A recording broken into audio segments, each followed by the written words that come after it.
Nos acompañan en la mesa pues Luz, responsable de la Federación de Servicios a la Ciudadanía de Comisiones Obreras de Asturias, José María López, de la Sección Sindical de Prisiones de Comisiones Obreras, y Rafa Cociño, diputado de Sumar por Asturias en el Congreso de los Diputados y Diputadas en Madrid. Si te parece, Luz, comienzas tú.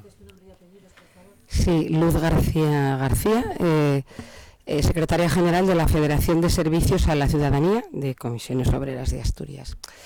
Bueno, pues un poco el tema es explicar la situación que está viviendo el Centro Penitenciario de Asturias con referencia al personal médico y la atención sanitaria, por supuesto, que reciben los internos que están en el centro penitenciario. La dotación de personal médico en el centro penitenciario ahora mismo es de tres personas médicas, aunque hay plaza para 10. ¿Por qué ocurre esto? Porque no hay dotación de médicos. La Administración General del Estado, de la que dependen los centros penitenciarios, sí saca las plazas, pero esas plazas no se cubren. Entonces tenemos que plantearnos por qué no se cubren esas plazas. Bueno, pues no se cubren porque lo que se oferta para cubrir esas plazas, la parte económica, no llega a cubrir, por ejemplo, la posibilidad de un médico o médica que se presentase en un centro de salud. Es decir, la retribución económica es menor. Y aparte de que es menor, tiene que enfrentarse a una serie de riesgos y condicionamientos que son diferentes de cuando se trabaja en un centro penitenciario que cuando se trabaja en la calle.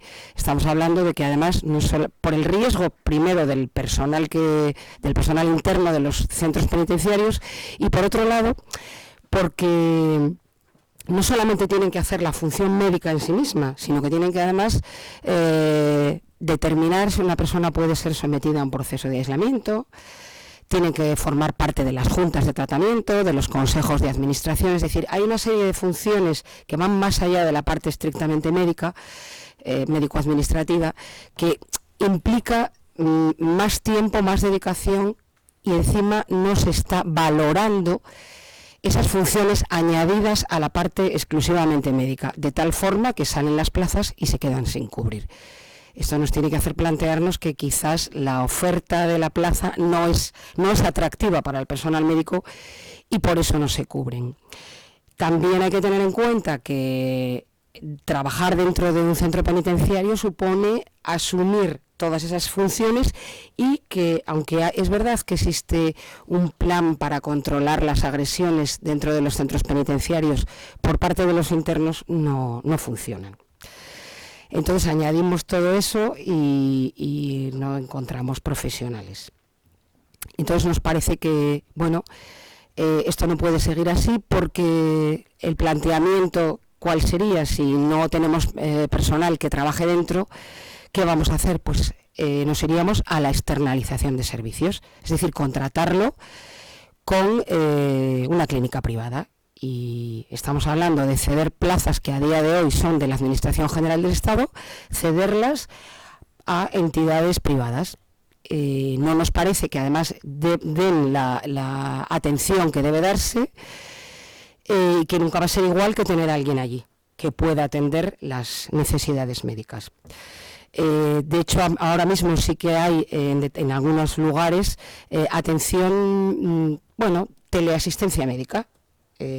Médicos o médicas de una prisión que atienden telefónicamente a usuarios de otras prisiones. Bueno, yo creo que esto no se puede mantener en el tiempo y que hay que empezar a reivindicar, valorar la figura del personal médico de prisiones. Y con esto cedo la palabra a mi compañero Chema. Gracias. Hola, buenos días. Gracias por atendernos. Soy José María López, soy el responsable de Comisiones en Prisiones en Asturias. Y nosotros, desde Comisiones Obreras, lo que llevamos manifestando durante bastante tiempo y desgraciadamente con poco éxito, es que se está produciendo una degradación del servicio público penitenciario y del servicio público penitenciario en la prisión de Asturias muy importante. Muy importante en la medida que entendemos que la degradación de la sanidad penitenciaria está afectando a derechos fundamentales de la población reclusa. Nosotros decimos que en estos momentos la población reclusa tiene una doble condena. Una doble condena que viene la que impone un juez por el delito que se haya producido, y otra condena porque servicios y derechos fundamentales y la salud, la integridad personal es un derecho fundamental, no están garantizados en prisiones. No están garantizados porque desde la Secretaría General, desde el Ministerio del Interior, han llevado una política de gestión de personal nefasta que nos ha conducido que a estos momentos en torno al 80% de las plazas de médicos están sin cubrir. La cárcel de Asturias no es una excepción a esta situación. Luz ya ha comentado algunos datos, y esto representa en primer lugar privar a estos ciudadanos y a estas ciudadanas de un derecho que el resto de la población tenemos y que está reconocido en todos los ámbitos, en la Ley Orgánica General Penitenciaria, en la Constitución, y que son elementos que no están salvaguardados. Nosotros asistimos con mucha preocupación al hecho de que la Ley de Cohesión Sanitaria del 2003, 20 años después, se sigan sin cumplir a pesar de haber pasado diferentes gobiernos de todos los colores. Eso no es de recibo y es necesario que la atención sanitaria cumpla esta ley, que esté integrada en los servicios públicos de las comunidades autónomas. La primera reivindicación que Comisiones plantea para resolver el problema de la atención sanitaria en la cárcel de Asturias es que la asistencia sanitaria en prisiones sea una competencia autonómica, se transfieran esas competencias y estén en manos del SESPA para que tengan acceso al derecho a la salud en igualdad de condiciones que el resto de la población asturiana. Y nosotros tenemos que llamar la atención que además de privar a estas personas de un derecho fundamental, tiene unas repercusiones en el funcionamiento del servicio público y en el funcionamiento de las prisiones muy importante. Porque cuando esa atención sanitaria no tiene una respuesta satisfactoria y necesaria para una población que yo quiero destacar, que es una población de riesgo. La población reclusa, por ejemplo, en salud mental, tiene 4 veces más patologías que la población general. Estamos hablando de una población muy vulnerable, porque es una población de exclusión social y de marginalidad en su mayoría. Estamos hablando de una población penal y reclusa, donde tiene una prevalencia de enfermedades crónicas, infectocontagiosas, muy potente. Y frente a eso no tenemos ningún mecanismo integral de atención sanitaria. Fruto de ello, hemos detectado, y estadísticamente está demostrado, los incidentes de violencia en el trabajo, de agresiones al personal penitenciario se han multiplicado. Se han multiplicado fruto de que la institución y el servicio público no cumple un principio tan fundamental y un derecho tan fundamental. Y al final son los trabajadores y las trabajadoras penitenciarios quienes están pagando las consecuencias. Las consecuencias de una nefasta gestión sanitaria y una nefasta gestión de personal. Y el tercer factor que nos afecta con esta cuestión es el factor regimental. Evidentemente las prisiones son organizaciones cerradas, con un régimen de vida muy tasado y muy pormenorizado, donde estas incidencias de falta de atención sanitaria derivan, ya han derivado ya en algunos otros centros, no, afortunadamente no en Asturias, en incidentes regimentales, en incidentes de seguridad, porque la población reclusa, como es natural, exige su derecho a esa atención sanitaria como cualquier ciudadana y ciudadana tenemos derecho. Desde Comisiones Obreras lo que exigimos son respuestas concretas, respuestas que solventen la parte práctica. No vamos a entrar quién lo ha hecho peor, quién lo ha hecho mejor. Queremos transferencia y mientras procede esa transferencia queremos recursos de atención sanitaria en la prisión. contrataciones, acuerdos con la comunidad, como tienen otras comunidades, para prestar servicios sanitarios. Proponemos también que se evalúe la posibilidad que, dada la especificidad que tiene la sanidad en prisiones, el personal en formación MIR pueda tener una rotación también por las prisiones, para que sería potenciar su formación y su currículum profesional. Y buscamos medidas para algo tan básico como cumplir la ley y cumplir la Constitución, que todas y todos tengamos derecho a la salud y a la integridad personal. A vuestra disposición para cualquier cuestión.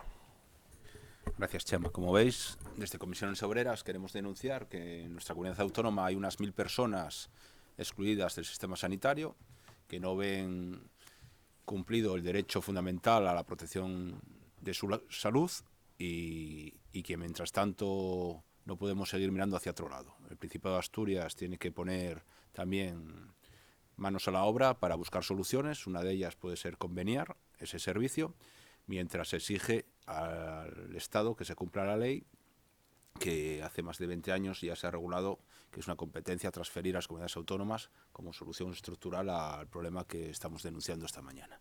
Y Rafa, si te parece. Sí. Hola, buenos días. En primer lugar, señalar algo que ya se ha mencionado, pero la importancia del reconocimiento a la asistencia sanitaria, y no solamente a la asistencia sanitaria, sino el reconocimiento a la prevención, a la promoción y a la protección de la salud, que son elementos complementarios pero muy importantes, viene reconocido en nuestra Constitución en el artículo 43. Han pasado 44 años de la primera ley orgánica promulgada en democracia en nuestro país, y la primera ley promulgada en democracia en nuestro país ha sido la Ley General Penitenciaria. Es para poner en relevancia la importancia que tiene la atención sanitaria en este contexto. Hablamos de atención sanitaria no solamente en contextos urbanos, en contextos rurales, en contextos en pueblos o en situaciones más vulnerables, sino también en contextos como puede ser el entorno penitenciario. De ahí la importancia de lo que comunicamos. Hay legislación que ahora mismo ampara, una es la que señalaba del 79, la otra es la que también se señalaba del año 2003 de cohesión y calidad, donde ya se definen que la importancia que tiene que tener el hacer las transferencias sanitarias desde el Estado, desde el Ministerio del Interior a las comunidades autónomas, y la propia Ley de Salud Pública en el año 2011 señala la importancia de la coordinación entre las autoridades sanitarias y las instituciones penitenciarias para la protección de la salud de las personas internas en centros penitenciarios. Señalamos la importancia del cuidado y la asistencia sanitaria a las personas en Villabona. El informe del Defensor del Pueblo en el año 2022 señalaba que un 80% de la ratio sanitaria, en un 80% no se cubría, no había una cobertura sanitaria adecuada de las plazas en instituciones penitenciarias, y en parte está relacionada con esta diferencia también retributiva o de condiciones laborales que tiene el personal sanitario que trabaja dentro de prisión respecto al personal que trabaja en el sistema sanitario en comunidades autónomas. Por ello, un elemento clave es avanzar en las transferencias sanitarias, es algo planteado en la Ley de Cohesión del 2003. Hay un acuerdo y pensamos que va a haber una voluntad clara para poder avanzar en ese sentido. No es sencillo, pero sí que va a haber una voluntad, y confiamos que el próximo gobierno también, en nuestro papel también como diputados, podamos influir en acelerar este proceso de transferencias sanitarias. Como diputado de Asturias, haremos una pregunta parlamentaria al Gobierno el próximo lunes, señalando dos cuestiones con lo que relacionaban anteriormente los compañeros. En primer lugar, cuál va a ser la hoja de ruta para las transferencias sanitarias por parte del Gobierno, y en segundo lugar, cuál va a ser la hoja de ruta para la atención prioritaria en la situación que tenemos ahora mismo de no cobertura de las plazas en Villabona. Muy bien. ¿Hay alguna pregunta, alguna cuestión?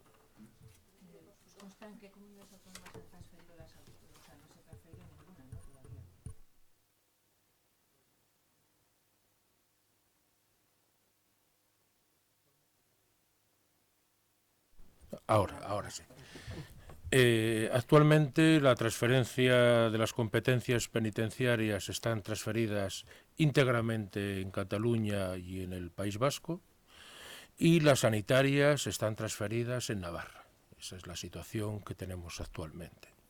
El resto de comunidades ha habido contactos, pero parece ser que diferencias presupuestarias han impedido que culmine el cumplimiento de esta ley bastante añeja ya.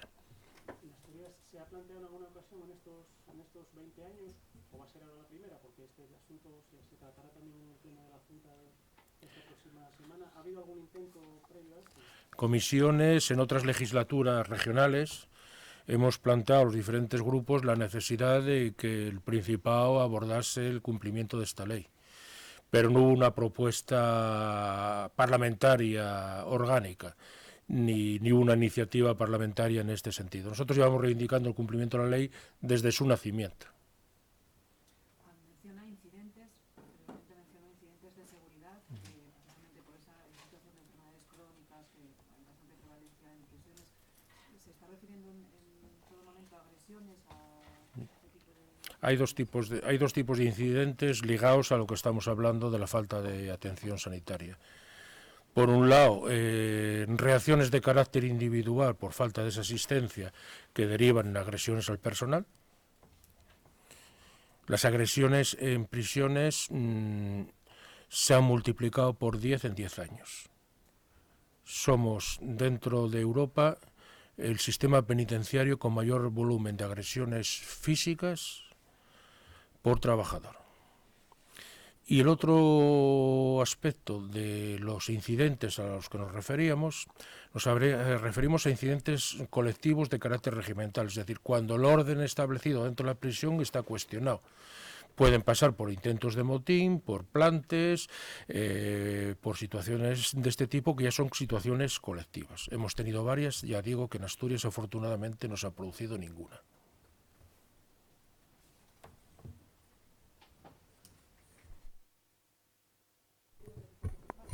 Sí, sí. El mes de octubre